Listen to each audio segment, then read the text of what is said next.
കുംഭമേളയെ സംബന്ധിച്ചിടത്തോളം ഈ ധാർമ്മികമായിട്ടുള്ള, ആധ്യാത്മികമായിട്ടുള്ള വലിയൊരു സംഗമം, വലിയൊരു ഊർജം നമ്മൾ സംഭരിക്കുന്നു എന്നുള്ളതിൻ്റെ ഒപ്പം തന്നെ ധർമ്മത്തിന്റെ ഒരു ശക്തി കാണിക്കലും കൂടിയാണ്. ഇത്രയധികം പേര് എന്തുകൊണ്ടാണ് കുംഭമേളയ്ക്കെതിരെ ഇത്രയും അധിക്ഷേപങ്ങൾ പല അധർമ്മികളുടെ ഭാഗത്തുനിന്ന് ഉണ്ടായെന്ന് ചോദിച്ചാൽ പേടിച്ചിട്ടാണ്.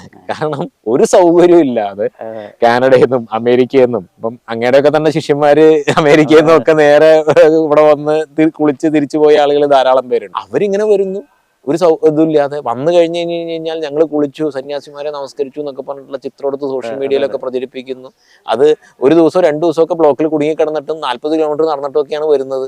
അപ്പൊ അത് വലിയൊരു ഭയം അധർമ്മികളുടെ ഇടയിൽ ഉണ്ടാക്കി. ഇത്രയൊക്കെ ശ്രമിച്ചാലും ഇത് കൂടുതല്ലാതെ കുറയുന്നില്ലല്ലോ എന്ന്. കാരണം കഴിഞ്ഞ അർദ്ധകുംഭിന് വന്നത് ഏകദാണ്ട് 22-25 കോടി ആളുകളായിരുന്നു. അത് ഇരട്ടിയിൽ കൂടുതലാവുകയാണ് ഇത്തവണ ചെയ്തത്. അതിന് മുമ്പത്തെ കുംഭിൽ 14 കോടി ആളുകളായിരുന്നു. 12 വർഷം മുമ്പത്തെ പ്രയാഗ്രാജ് കുംഭിൽ 12-14. കാരണം ഇതൊക്കെ സാറ്റലൈറ്റ് ഇമേജറി വെച്ചിട്ടാണ് ഇപ്പോൾ കണക്കെടുപ്പ് നടക്കുന്നത്. ലോകത്തിലെ ഏറ്റവും ഓർഗനൈസ്ഡ് പ്രോഗ്രാം കൃത്യമായ വ്യവസ്ഥ ഉള്ള ഒരു സ്ഥലം. അതായത് ഒരു പരാതിയും പറയാനില്ലാത്ത തരത്തിൽ ഇത്രയും ആൾക്കാർ, നമുക്കൊരു 100 പേര് പങ്കെടുക്കുന്ന പരിപാടി സംഘടിപ്പിക്കാൻ തന്നെ വലിയ പ്രയത്നം ആവശ്യമുണ്ട്.